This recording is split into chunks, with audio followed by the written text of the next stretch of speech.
Brian Powell of I Run Far here with Hal Koerner, 2012 Hardrock 100 champion. Congratulations, Hal. Thanks, man. How does it feel? It feels fantastic. I rank it right up there with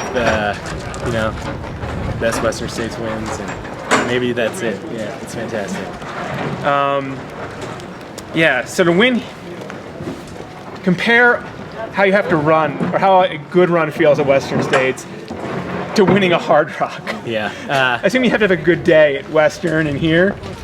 Yeah, I think. And here it's like you just double it. And they're monumentally different in every aspect, just from a pacing standpoint. But it's got to be even, and you have to be on point. You have to be focused all day long. And so I think that's really huge. And course knowledge is enormous at an event like this. So, but from the people to the crews to the effort, it's nothing short. Yeah. So in terms of course knowledge, you've only run here once. You spent a couple days here beforehand. Yeah. Do you think that if you were to run it next year or in the future, you have to even be better prepared? And were there sections you got lost? Was there things you wish you'd known? From running it before, it's kind of seared into your memory. Maybe a suffering level or whatever. But I think looking at from Sherman on in the nighttime, I mean, there's definitely a lot of route finding here. You definitely have to know where you're going. In the Alpine, following markers is a bit tedious. You lose a little momentum doing stuff like that. And in mile 80, 20 hours in, you don't want to be losing momentum here, especially with people right on your tail. So. Yeah, it's not like running from Green Gate to ALT, is it? No, it's not. I know that a little better, but yeah. So I'm assuming in a Great Western States, you're pretty much on all day. You have to have a great day to win there. Yep. Here, I don't know of anybody that has a good day all day. Yeah. What were the low points for you? Coming down off Handies was really rough. I got to Handies just as the sun was setting, and then it just was kind of sketchy coming down off of there. I mean, you're coming off a 14er in the middle of the night, loose scree, and then it's technical, it's a little choppy, and my pace slowed down a lot there. Still had 35 miles. You still have hours and hours and hours, and you're saying, okay, I'm in the lead here, but is that going to hold, and how much is that going to take to hold that for that long? So that was kind of rough. And then right here, coming up Little Giant, another 3,000 foot climb at mile 90. Last climb. From 12 on, I think I was just like climbing everything. I was taking like 2 steps and then just huffing and puffing and taking 2 steps. And luckily, Carly was pacing me, and she just kept, come on, just keep going. And so I just tried to, look at, just check off of her pace and see how we were doing, and so that worked out really well. But. Yeah, I mean, again, sort of on a comparison level, Western States aid stations are like, bam, bam, you get your stuff and go. Yeah. Were you spending time in aid stations and taking care of your needs here? Yeah, a little bit more so. A little bit more so. I think, looking at. There's only 13, so you have to take, the chance. What you get, you have to take advantage of it. You're not going to see your crew too often. So, I even stopped to change out socks at Grouse, something I would never contemplate doing in another event. But just try to make it quick, because it does add up, no matter what happens. But yeah, there were definitely some different concessions made here than like the Western States. What was your favorite part of the race?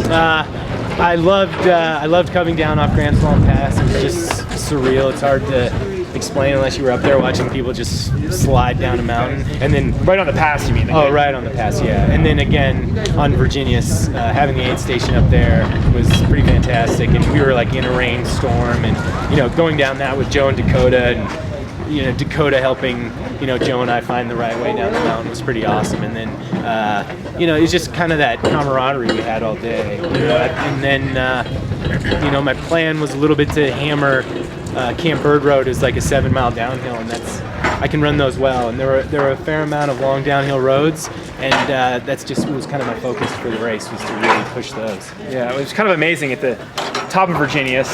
I think, if I remember correctly, Joe was in the lead. Yeah. I mean, you're probably pretty close, but Joe was in the lead, and then Dakota was in the lead at Governor Basin, 3.5 miles down the road. Yep. And then you had a 3.5 minute lead at U-Ray. So you were you were ahead the whole second half of the race, but it was very dynamic up front. Timmy Parr was ahead early. I think some other folks were as well. So yeah, yeah. It was going to be. I just had already checked, myself for that and said that's the way it's going to be. And it could be that way all the way till the end of this race. So I never got too worried about that position switching. And yeah, I think we were each feeding off each other. And even though, I had bigger leads at the end of the race, even when I had 10 minutes, you could still look back. And if you had 30 minutes, I could still look over a valley and see those guys. And they're still motivating. They're still pushing. So another 100, like a flatter 100. Half an hour lead seems like it's insurmountable. Yeah. Game over here.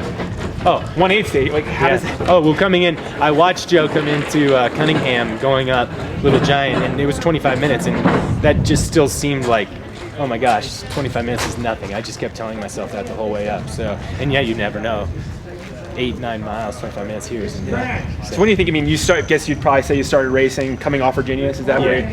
Yeah, that was where I wanted to really switch it up. That's where I wanted to make a move, and I ran probably 75% of Bear Creek, so going up to Engineers, which is 5,000 feet. But I just laid it out in my mind. That's what it was going to take, and so there's a little gap there. But so 7 years since you ran your last Hardrock. Yeah. You have an automatic next year, don't you? Yeah. I think you'll. I wish it was as enticing as that is. I wish it sounded as enticing as it is right now. I don't know. It was nice. I liked that being able to savor this moment, and I liked just being hungry for coming to Hardrock again. And 7 years is probably way too long, but I think you need a little time to digest this one, and then come back sometime in the future here when it plays out. So and be really appreciative of it. So because it is that type of event. Totally.